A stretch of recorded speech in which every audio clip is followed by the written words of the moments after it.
Buenos días, amados hermanos. Les damos nuevamente la bienvenida a la Iglesia Bautista Reformada Soberana Providencia. En esta mañana estamos gozosos de que podemos estar reunidos nuevamente en comunión desde nuestros hogares para adorar el Día del Señor. Hoy ya es domingo 2 de agosto del 2020, primer domingo del mes. Ya llevamos 4 meses y medio en esta cuarentena. El Señor nos ha fortalecido, nos ha ayudado. Sé que es difícil estar grabando los sermones y no estar todos en comunión en el mismo lugar, pero entendemos que si es su voluntad pronto podremos congregarnos y estar juntos nuevamente en nuestra congregación. Ahora nos disponemos desde estos medios para que así podamos tener comunión y así podamos también nosotros honrar y glorificar el nombre del Señor en este día. Espero hayan guardado el orden del culto y que sea el Señor ayudándonos. En esta mañana continuamos con nuestro estudio del libro de Hebreos. Vamos a leer Hebreos capítulo 8, versículos del 6 al 13. Hebreos capítulo 8, versículo del 6 al 13. Dice así la palabra del Señor: pero ahora, tanto mejor ministerio es el suyo, cuanto es mediador de un mejor pacto, establecido sobre mejores promesas. Porque si aquel primero hubiera sido sin defecto, ciertamente no se hubiera procurado lugar para el segundo. Porque respondiendo les dice: he aquí vienen días, dice el Señor, en que estableceré con la casa de Israel y la casa de Judá un nuevo pacto. No como el pacto que hice con sus padres el día que los tomé de la mano para sacarlos de la tierra de Egipto, porque ellos no permanecieron en mi pacto, y yo me desentendí de ellos, dice el Señor. Por lo cual, este es el pacto que haré con la casa de Israel. Después de aquellos días, dice el Señor, pondré mis leyes en la mente de ellos, y sobre su corazón las escribiré, y seré a ellos por Dios, y ellos me serán a mí por pueblo. Ninguno enseñará a su prójimo, ni ninguno a su hermano, diciendo: conoce al Señor, porque todos me conocerán, desde el menor hasta el mayor de ellos. Porque seré propicio a sus injusticias, y nunca más me acordaré de sus pecados y de sus iniquidades. Al decir nuevo pacto, ha dado por viejo al primero, y lo que se da por viejo y se envejece está próximo a desaparecer. El Señor bendiga su palabra. Vamos a orar. Amado Dios, soberano y todopoderoso, te damos gracias porque estamos aquí nuevamente en la comunión de los santos. Tu iglesia, Señor, tu pueblo, dispuestos delante de ti a adorarte escuchando tu santa palabra. Sabemos, Señor, que tu palabra es nuestra luz y nuestra guía en el camino que llevamos. A través de ella, Señor, somos guiados por la verdad. Somos guiados e iluminados para poder vivir vidas acorde a tu voluntad. Te pedimos en esta mañana, Señor, que nos guíes y nos ayudes a través de este sermón, de esta exposición de la palabra. Que seas tú permitiendo que sea guardada en nuestros corazones, que podamos ponerla por obra, que podamos entender la magnitud del nuevo pacto en el cual nos encontramos, Señor. Gracias te damos porque tú eres un Dios hacedor de maravillas. Solo en ti hemos creído, solo a ti adoramos. Y seas tú, Señor, guiándonos y ayudándonos en medio de toda situación. Y que seas tú, Señor, glorificándote en medio del estudio de tu palabra. Te damos muchas gracias, bendito Salvador. En el nombre de Jesús. Amén. En la mayoría de las naciones, por decirlo así, en casi todas las naciones, siempre existen gobernantes. Los gobiernos se han establecido para generar un orden en la sociedad. El ejemplo en nuestra nación, en Colombia, es que tenemos un gobierno democrático. Se llama democrático porque es un gobierno participativo, un gobierno que le permite a los ciudadanos ejercer ciertos derechos. Y muchos de nosotros tenemos muchas cosas que decir acerca del gobierno. Y quizás en la mayoría de ellas son quejas. Lo cierto es que los gobiernos han sido establecidos por nuestro Dios. Nosotros leemos la palabra en Romanos 3, 1, 2 y se nos dice que todas las autoridades han sido puestas por Dios. Sabemos nosotros que el mejor gobierno es el gobierno de nuestro Dios. El problema está en los gobernados. Los gobernados y los gobernantes son hombres imperfectos, pecadores que no hacen la voluntad de Dios, que por el contrario, al sentirse cerca de un gobierno, se sienten llenos de orgullo, se sienten llenos de influencia sobre sí mismos, al tal punto que terminan diciendo, usted no sabe quién soy yo. Esto parece en cierto modo un poco divertido, pero lo cierto es que los hijos de Dios, muchas veces, debido a su pecado, también empiezan a emanar una soberbia y un orgullo por sentirse cerca de aquel que gobierna todas las cosas. Al punto que encontramos expresiones como la princesa de Dios o el príncipe de Dios. De una forma u otra, esto es más parecido a hijos del diablo que a hijos de Dios. Por eso, cuando el libro de Hebreos, el cual estamos estudiando, nos habla de que tenemos un sumo sacerdote que se sentó a la diestra del trono de la majestad. Nosotros, al entender esta grandeza de lo que nuestro Dios ha hecho, vemos nosotros que la sustancia de todas las cosas del Antiguo Testamento y la sombra de todos los gobiernos y las sombras de todos los tiempos quedan en nada. ¿Por qué razón? Porque nosotros tenemos a este gran sumo sacerdote, el cumplimiento de todo lo prometido. Pueden haber existido grandes imperios como el egipcio, el otomano, el romano, actualmente el gobierno norteamericano, el gobierno ruso, el gobierno chino, pero todos ellos no son más que sombras frente al trono celestial. Tenemos un sumo sacerdote que reina y gobierna en un trono celestial. Así que nos debemos preguntar, ¿cómo debe vivir entonces uno por el cual Jesucristo intercede permanentemente? ¿Será que lo debe hacer con orgullo, con altivez, con prepotencia, entendiendo que tiene los favores de un mediador que es perfecto y perpetuo? No, mis hermanos, debe ser con completa humillación para recibir gracia y perdón. Cuando nosotros colocamos la mirada en las cosas de arriba y no en las de la tierra, somos transformados, comprendiendo que ya hemos muerto a las cosas mundanas y que nuestra vida está colocada en Cristo, sabiendo que cuando Cristo se manifieste, entonces nosotros nos manifestaremos con Él en gloria, tal cual como lo dice el apóstol en Colosenses 3, 2, 3. Por eso nuestra mirada en este día y en el resto de nuestra vida debe estar puesta en las cosas de arriba, donde nuestro Dios y sumo sacerdote ministra y está sentado en la majestad de las alturas.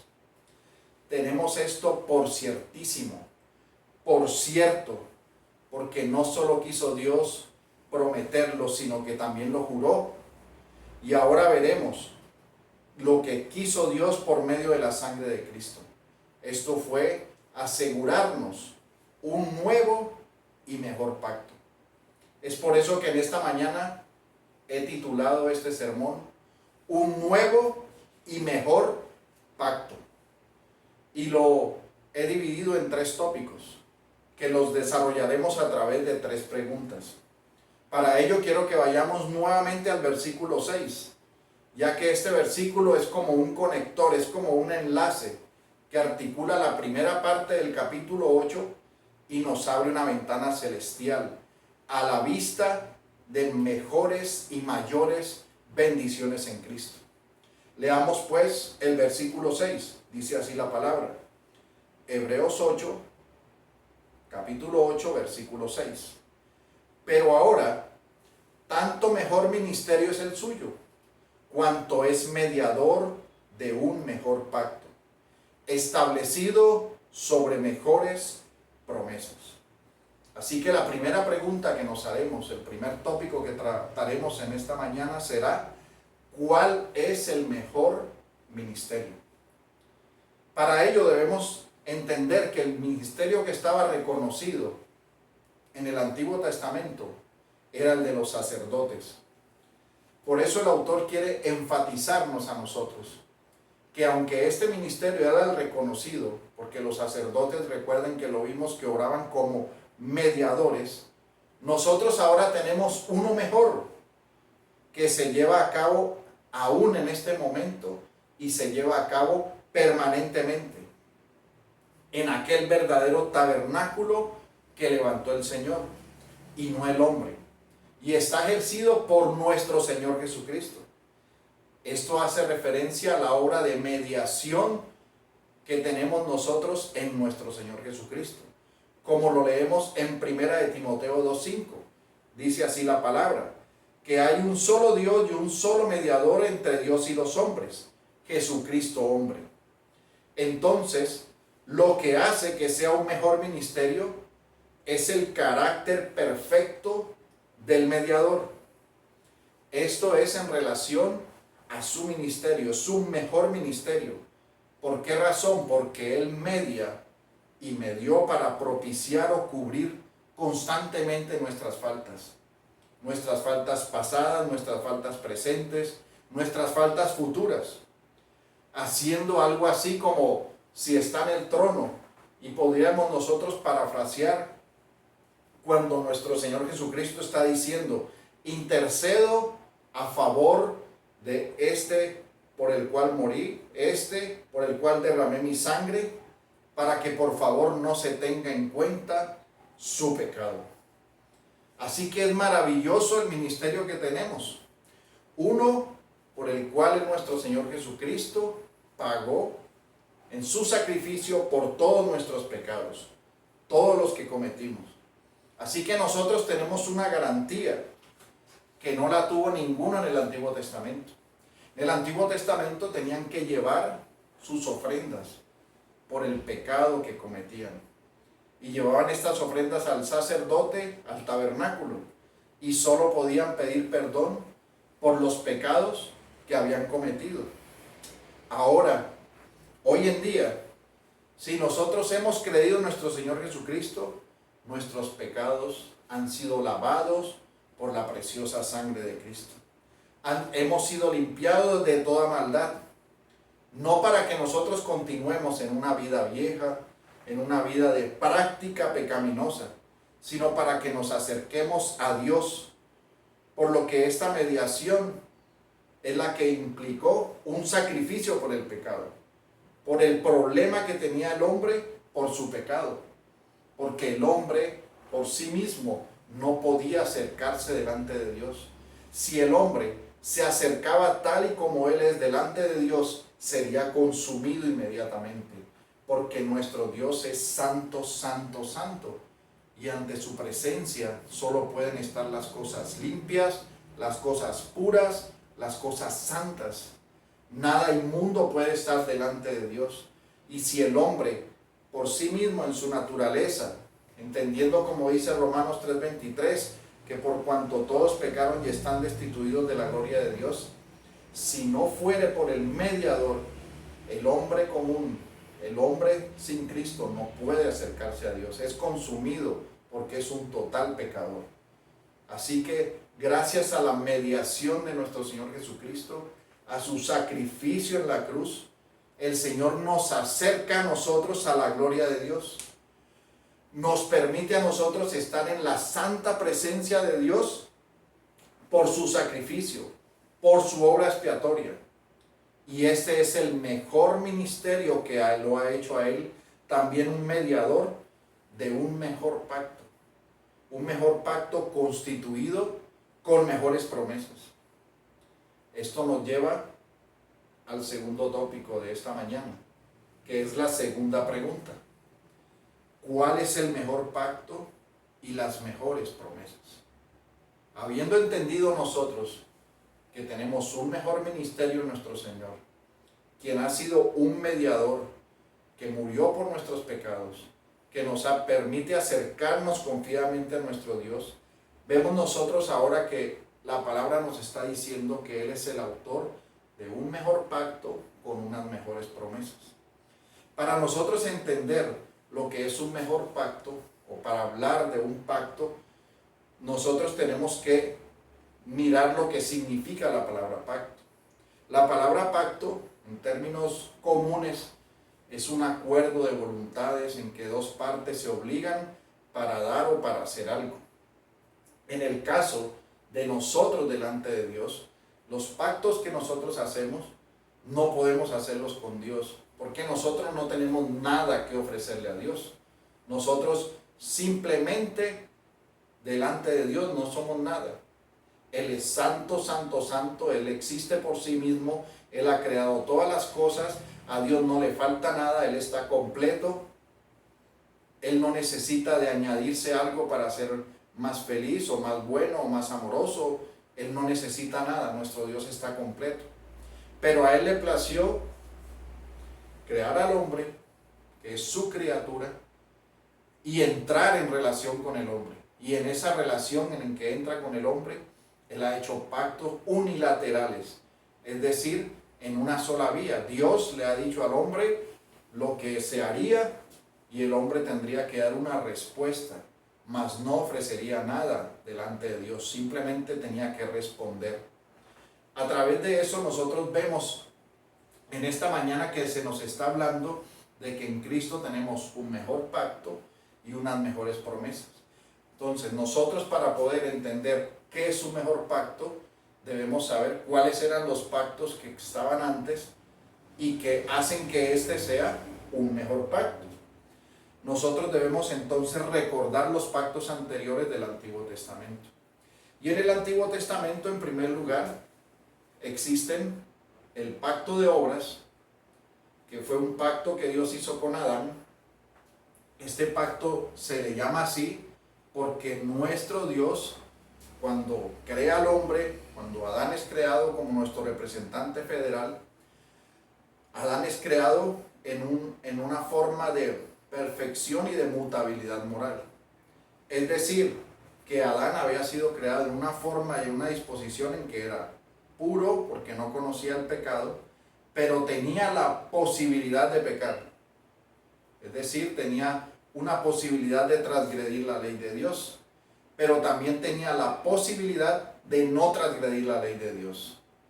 Esto es lo que muchas personas llaman el libre albedrío, que lo tuvo plenamente en libertad Adán como nuestro representante federal. Y nuestro Dios le dijo en Génesis 2:16, y mandó Jehová Dios al hombre diciendo, de todo árbol del huerto podrás comer, mas del árbol de la ciencia del bien y del mal no comerás, porque el día que de él comieres, ciertamente morirás. Es decir, que había una acción que tenía que ejecutar Adán, una obra que tenía que ejecutar Adán, basada en la obediencia hacia nuestro Dios, porque ya tenía un mandato establecido, que era que no debía comer de determinado árbol. Nosotros podemos observar lo que dice la Confesión de Fe Bautista acerca de este tema en el capítulo 4.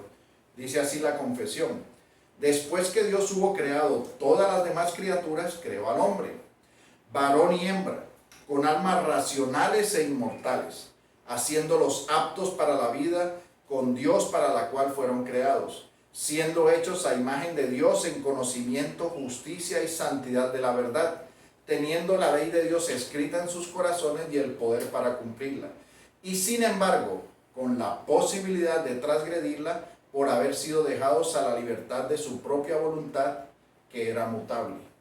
La confesión hace un resumen de lo que nosotros acabamos de decir. Entendemos que esa mutabilidad moral es la capacidad que tenía el hombre, ¿verdad?, para decidir obedecer o no obedecer a Dios.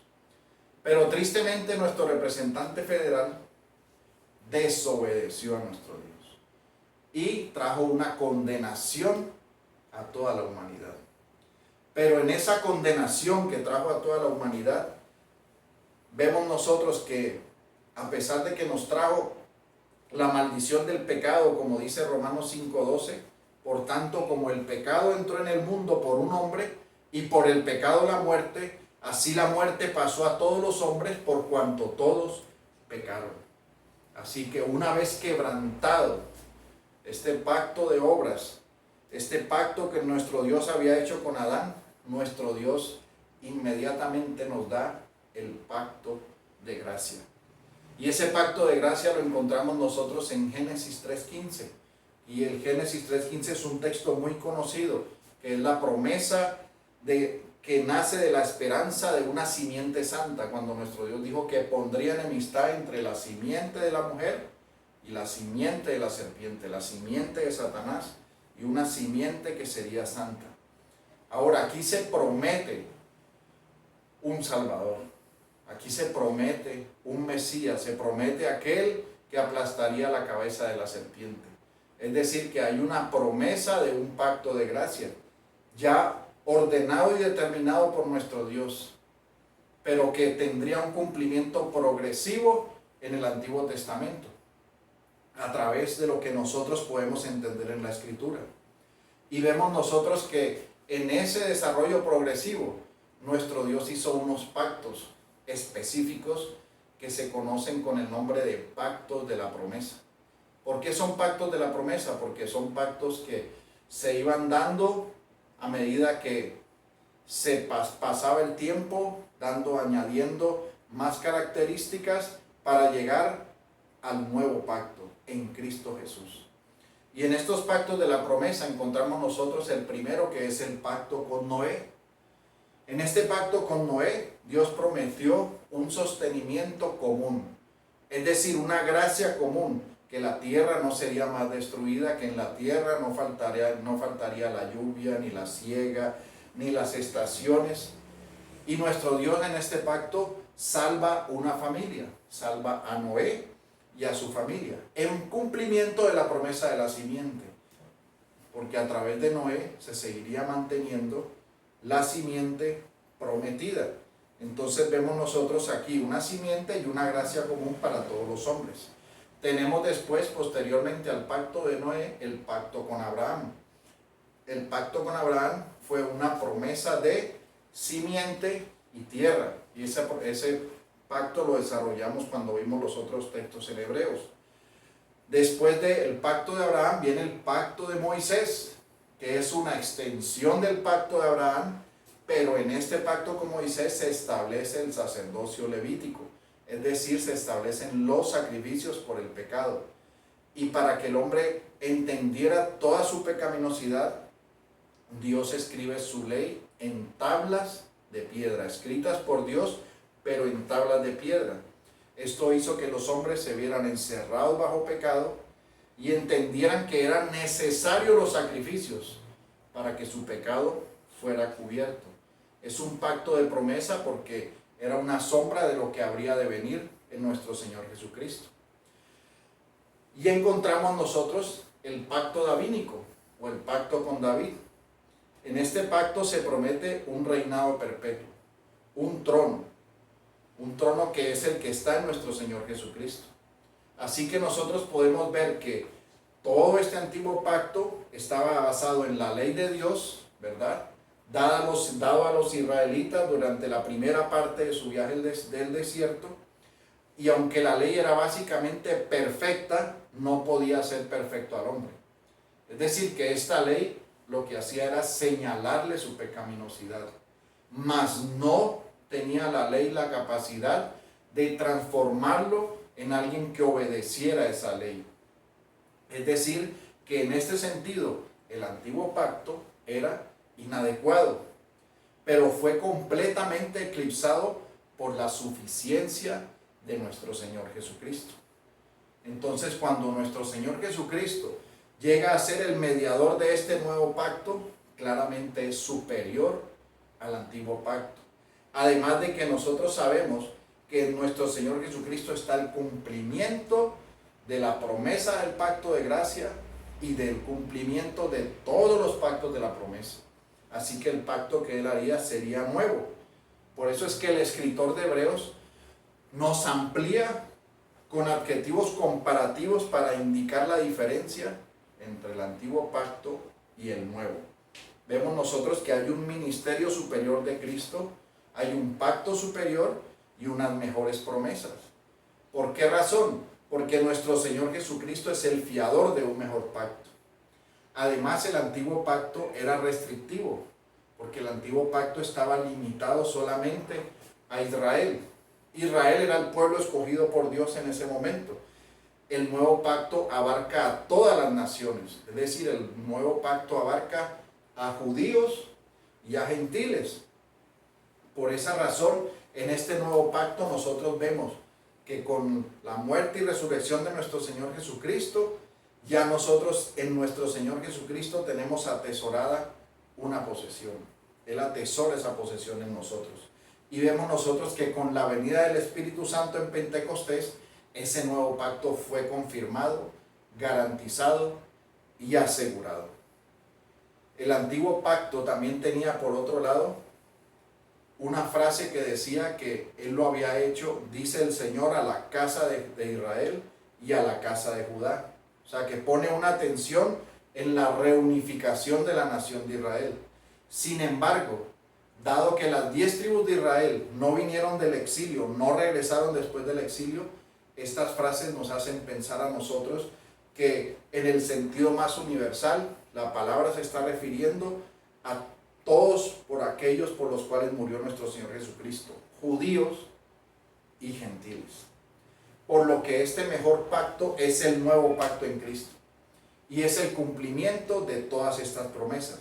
Nosotros podemos leer en Mateo 26-28, dice así la palabra del Señor: porque este es mi sangre del nuevo pacto, que por muchos es derramada para remisión de los pecados. Así que este nuevo pacto ha sido establecido por nuestro Señor. Este nuevo pacto ha sido y ha quitado la debilidad, fue quitada totalmente la debilidad, la imperfección, porque Dios prometió que haría que los hombres débiles e incapaces pudieran cumplir en Cristo todas las cosas que no podían ellos abarcar, todas las cosas que ellos no podían cumplir, pues nadie podía cumplir en forma perfecta, porque estaban encerrados bajo pecado. El hombre tenía que ver su debilidad. Por eso el texto de Santiago 2:10 nos dice: porque cualquiera que guardare toda la ley, pero ofendiere en un punto, se hace culpable de toda la ley. Pero nuestro Señor Jesucristo cumplió perfectamente toda la ley. Y ese cumplimiento y esa obediencia perfecta se nos ha imputado a nosotros. Es decir, que nosotros hemos cumplido una perfecta obediencia de la ley en unión con Cristo, porque hemos recibido la gracia de nuestro Señor. Y esta es una de las gracias del nuevo pacto. De lo contrario, sin la obra de Cristo, sin esta mediación de nuestro Señor Jesucristo, nosotros seríamos consumidos frente a la santidad de Dios. Por eso es que en Cristo hay un mejor pacto y unas mejores promesas. Pues todas las que se hicieron a Israel eran físicas. Era simiente, era tierra, eran bendiciones terrenales, eran tener tierra donde fluye leche y miel. Pero las que nosotros recibimos a través de nuestro Señor Jesucristo son inmutables y son eternas. Es una vida eterna sin corrupción, en el gobierno con nuestro Señor Jesucristo, adorando al Señor por la eternidad, donde no habrá más llanto ni habrá más dolor, como dice Apocalipsis 21:4. Enjuagará Dios toda lágrima de los ojos de ellos, y ya no habrá muerte, ni habrá más llanto, ni clamor, ni dolor, porque las primeras cosas pasaron. Es decir, que nosotros vemos claramente que hay un mejor pacto, porque está sustentado en nuestro Señor Jesucristo, que cumple todas las promesas hechas en el Antiguo Testamento. Y tiene mejores promesas, porque las promesas de este nuevo pacto son promesas eternas, promesas que permanecerán para siempre. Y esto, mis amados hermanos, mis amada iglesia, es consuelo para nuestras almas. El saber que nuestro Señor Jesucristo, que en unión con Él, nosotros tenemos las promesas eternas, las que nos hacen, como vimos en la introducción, mirar a Cristo, mirar las cosas de arriba.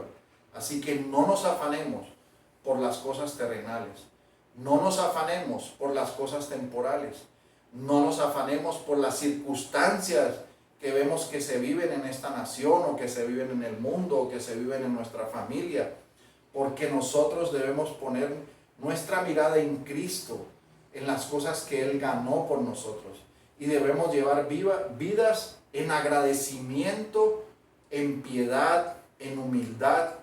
Por eso nosotros debemos humillarnos en oración, humillarnos en el estudio de la palabra, someternos a la voluntad de nuestro Dios en agradecimiento, porque lo que nos espera a nosotros es maravilloso y solo un corazón agradecido lo puede entender, y el verdadero creyente vivirá de este lado de la eternidad en agradecimiento en su corazón, batallando y mortificando su pecado cada día para acercarse y agradar más a este Dios santo, santo, santo, que lo ha rescatado y lo ha salvado.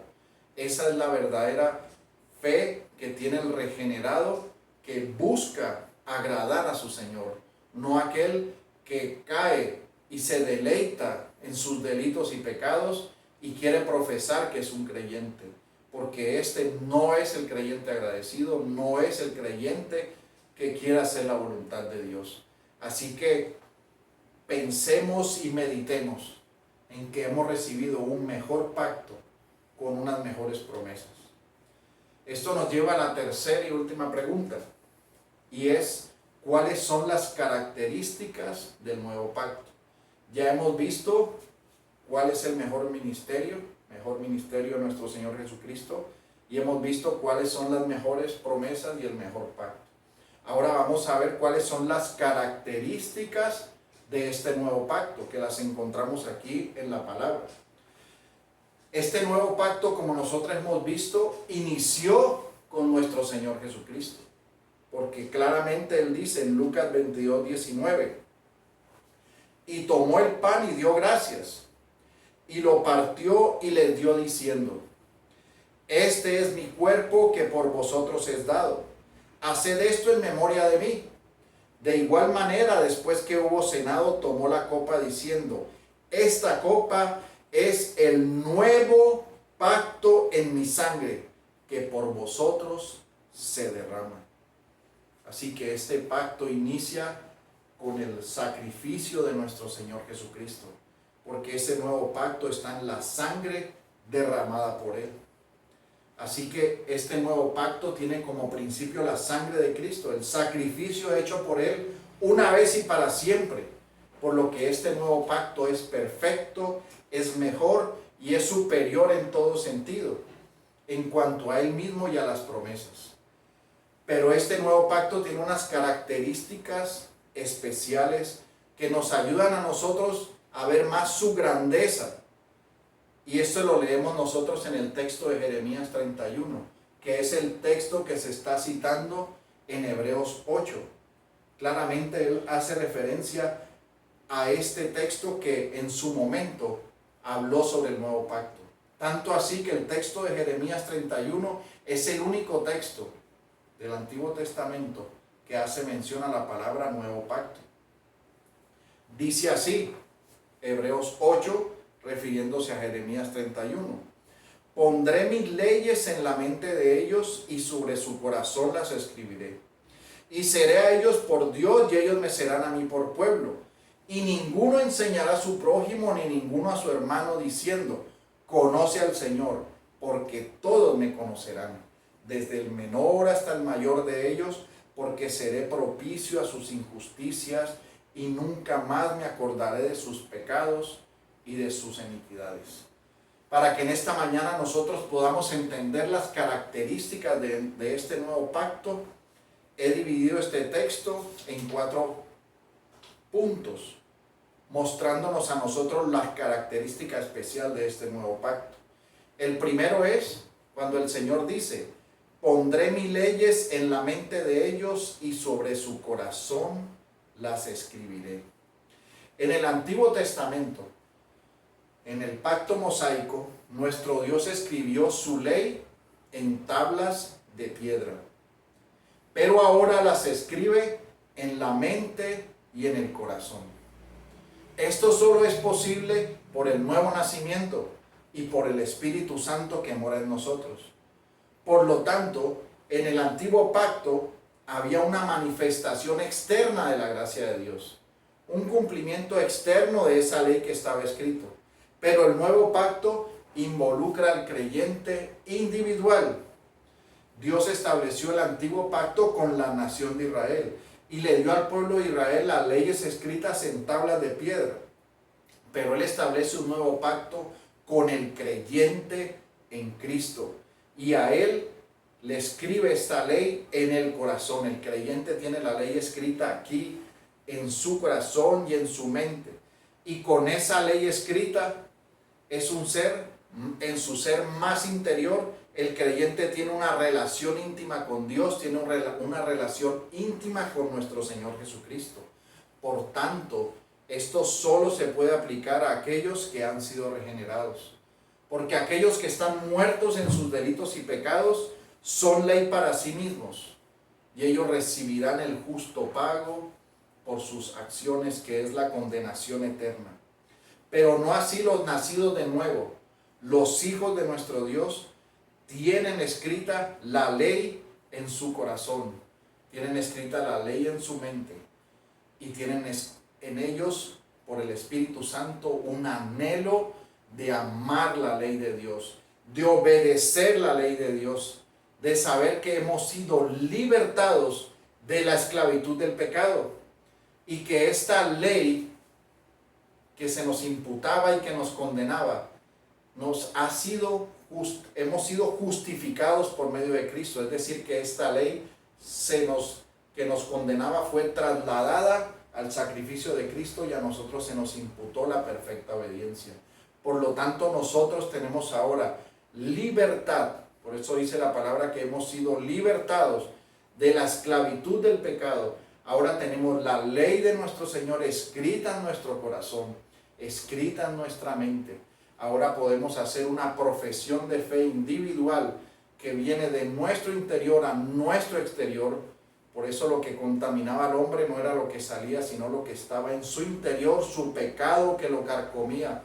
Ahora, con esta característica del nuevo pacto en Cristo, el hombre es regenerado desde su interior porque tiene la ley escrita en él mismo y puede obedecer los mandatos del Señor. Ahora nosotros podemos caminar en obediencia a nuestro Dios, entendiendo que en este tiempo aún tenemos un remanente de pecado que nos hace caer, pero que nosotros batallamos contra él porque sentimos el peso del pecado.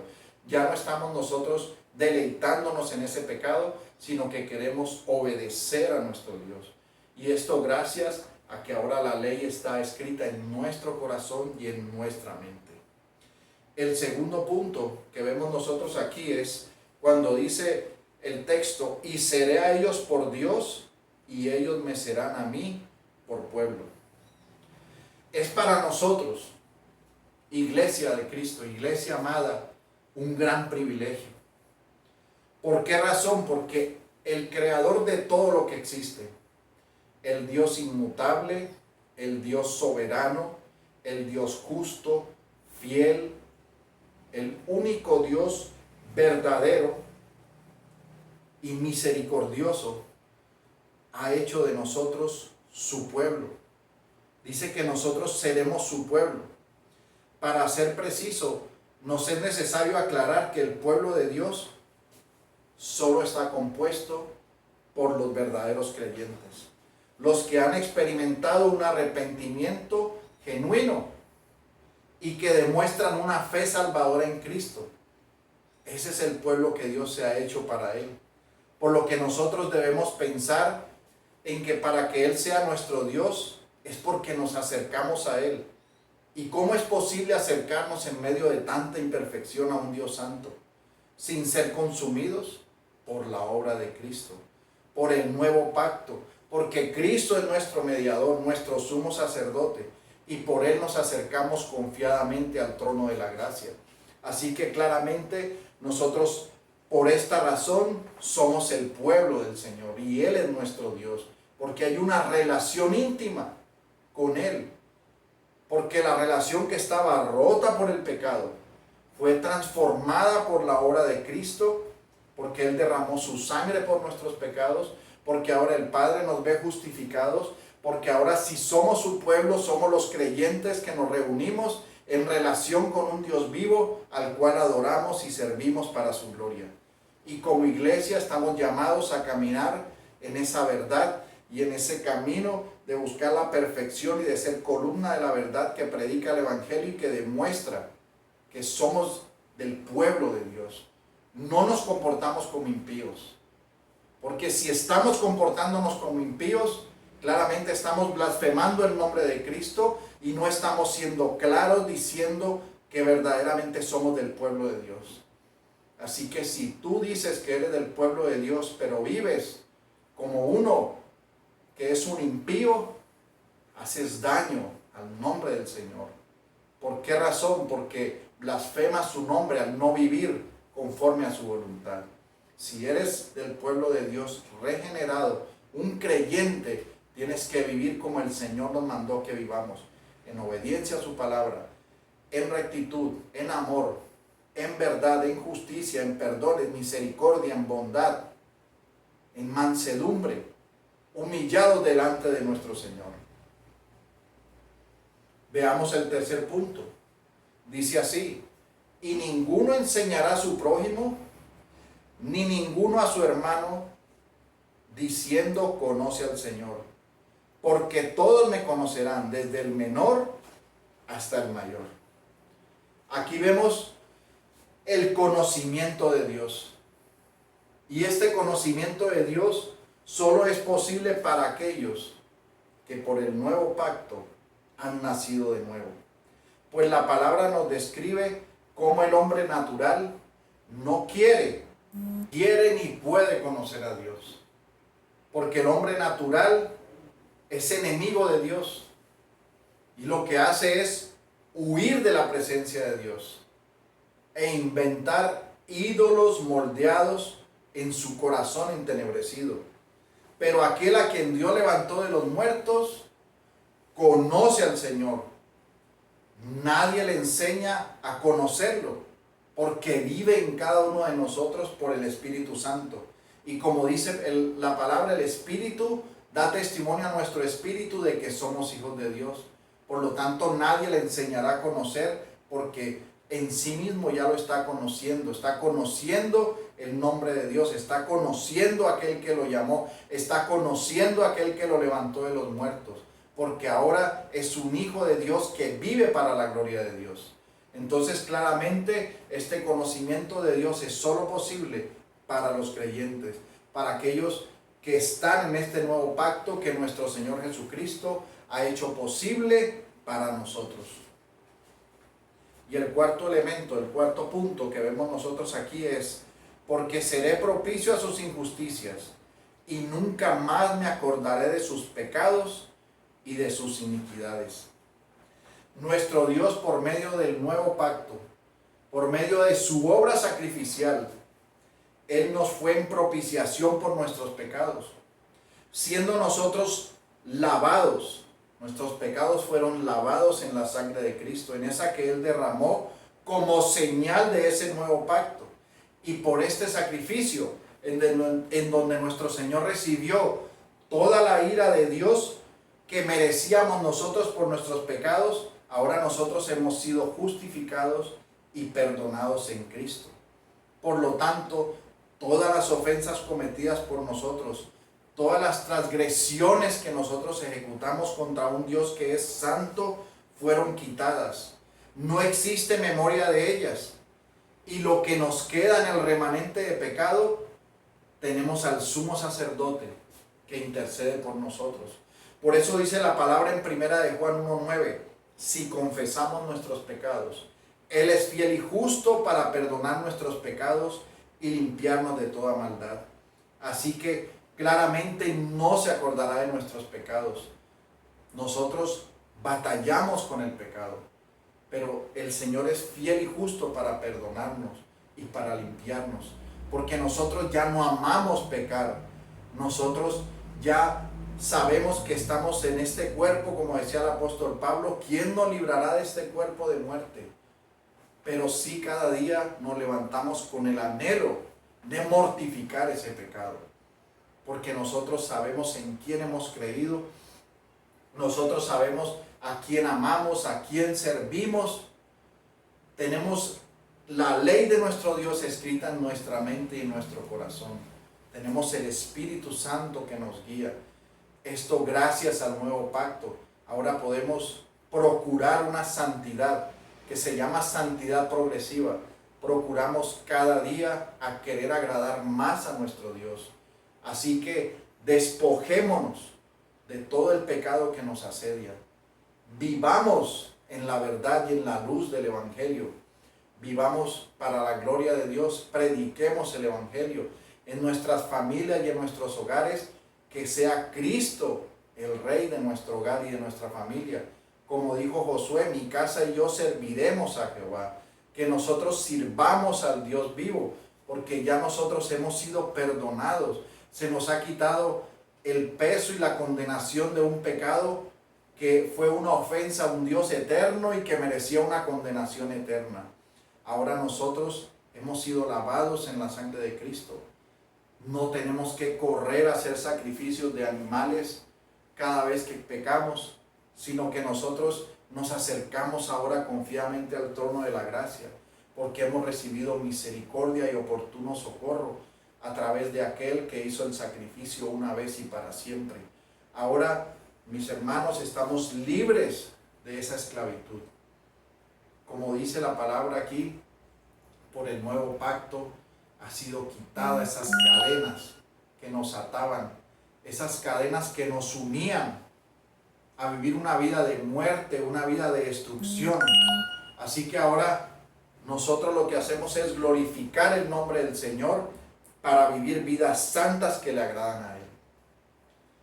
Asimismo, podemos nosotros ver que en este nuevo pacto se nos aplica, aparte de todo lo mencionado, se nos aplican las mejores promesas. Estas mejores promesas son las eternas. Es una vida eterna en Cristo. Es reinar con Cristo por la eternidad. Es estar en la plenitud de la presencia de nuestro Dios por siempre. Libres de la muerte, libres del dolor, en una perfecta armonía y santidad con nuestros hermanos en el Señor por la eternidad. Por esta razón, el nuevo pacto es uno mejor y con mejores promesas, pues supera en todo a los pactos de la promesa y el cumplimiento de todo lo dicho en Cristo en el Antiguo Testamento. Pues cuando nuestro Señor se predicó a sí mismo como el Mesías, esta declaración es que Él es el cumplimiento de todo el Antiguo Testamento, por lo que debemos ver que este nuevo pacto ha sido ejecutado y cumplido, pues a partir de que otorga el nuevo nacimiento, da nueva vida en Cristo para siempre. Y como dice Romanos 8:31, ni lo alto, ni lo profundo, ni ninguna otra cosa creada nos podrá separar del amor de Dios que es en Cristo Jesús, Señor nuestro. Así que el nuevo pacto es nuestra unión con Cristo por siempre, por lo que el antiguo pacto ya fue cambiado por el nuevo, y por lo tanto, en contrario senso, lo hizo viejo, al punto que se desvaneció en el sacrificio de la cruz. Pues no habría necesidad de más sacrificios, ni de escribirse más leyes en la cabeza, ni en la mano, como hacían los judíos. No habría más necesidad de ceremonias. Así que el antiguo pacto desapareció, y el nuevo surgió del antiguo. Y durante cierta medida de tiempo existieron ambos a la par, pero el nuevo fue el que pasó al frente, cuando el antiguo desapareció. Pues el nuevo es mejor y hace que el antiguo ya no sea necesario en ningún modo. Ahora estamos en Cristo nuestro Señor, en el cumplimiento del pacto de obras que Él hizo, porque Él cumplió esa obra perfecta de santidad y de obediencia delante de nuestro Dios. Cumplió todo, fue el cumplimiento de todos los pactos de la promesa, y es el cumplimiento del pacto de gracia. En Él tenemos ese mejor pacto para siempre. Y esto, mis hermanos, nos hace pensar en una aplicación práctica. Y como aplicación práctica, nosotros debemos vivir conforme con la inmensa gracia recibida, en agradecimiento a nuestro Dios, con una vida santa. Recuerden que tenemos un mejor mediador, un mejor pacto, con unas mejores promesas y unas características de este nuevo pacto que nos muestran esa grandeza y esa inmensidad de ese nuevo pacto. Así que en ese agradecimiento a nuestro Dios tengamos una vida santa. Recordemos siempre la bondad de Dios y que por su misericordia nosotros vemos que el nuevo pacto se cumple. Y se cumple esa palabra que decía que lo que era imposible para el hombre era posible para Dios. Porque claramente por la gracia que hemos recibido, eso que era imposible para nosotros era acercarnos al Dios vivo, acercarnos a su presencia, acercarnos a su trono de gracia por nuestros medios, porque nuestra naturaleza de pecado nos lo impedía. Pero esto que era imposible, por el nuevo pacto en Cristo, nos trajo la gracia, nos trajo la vida eterna, nos dio una nueva vida y una promesa de resurrección en un cuerpo glorioso. Así que al desaparecer esta imposibilidad, vivimos para la gloria de nuestro Dios. Por lo que en esta mañana, si tú te encuentras muerto en tus delitos y pecados, bajo el juicio de Dios, lejos de un mejor pacto y de las mejores promesas, lejos de Cristo, hoy es el día para que te arrepientas, mires el peso de tu pecado, la ofensa hecha a un Dios santo, te humilles y te arrepientas y ven delante de Cristo para entrar a su nuevo pacto y vivir con Él para la eternidad. Damos gracias a nuestro Señor porque Él es el que vive para siempre.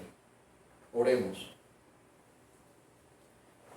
Señor y Dios nuestro, estamos gozosos y agradecidos porque sabemos que hay un mejor ministerio, porque tenemos a un mediador, a nuestro Señor y sumo sacerdote, nuestro Señor Jesucristo, porque hemos recibido un mejor pacto con mejores promesas, un pacto de la gracia, un pacto en el cual nos acercamos y somos renovados, transformados, un pacto con unas características específicas que nos ha hecho vivir eternamente, con promesas eternas. Señor, solo podemos estar agradecidos porque tú has escrito nuestra ley, tu ley, en nuestros corazones y en nuestras mentes. Porque tú, Señor, ahora nos permites que seamos tu pueblo, porque ahora te conocemos, porque tú perdonaste todas nuestras iniquidades, todos nuestros pecados. Te damos gracias, Señor, en esta mañana. Y con este corazón agradecido, anhelamos que vengas pronto. Queremos vivir contigo eternamente y para siempre, Señor. Guarda esta palabra en nuestros corazones, que recordemos lo que tú has hecho por nosotros, que es lo mejor y lo más excelente y lo más grandioso. Y que sabemos que tú intercedes por nosotros y que reinas por los siglos de los siglos. Ayúdanos, Señor, en esta semana que iniciamos, que tú guardes nuestras vidas, que nos guardes como iglesia, que guardes, Señor, a cada familia, a cada hermano, a cada hermana en salud, en fortaleza, que tú nos des sabiduría para todo lo que debamos realizar y hacer, y que podamos crecer en el conocimiento de tu verdad, en el conocimiento de ti, que podamos crecer en piedad, en humildad, en santidad, para la gloria de tu nombre. Gracias, Señor, porque sabemos que en ti estamos seguros y confiados. Te damos gracias en el nombre de Jesús.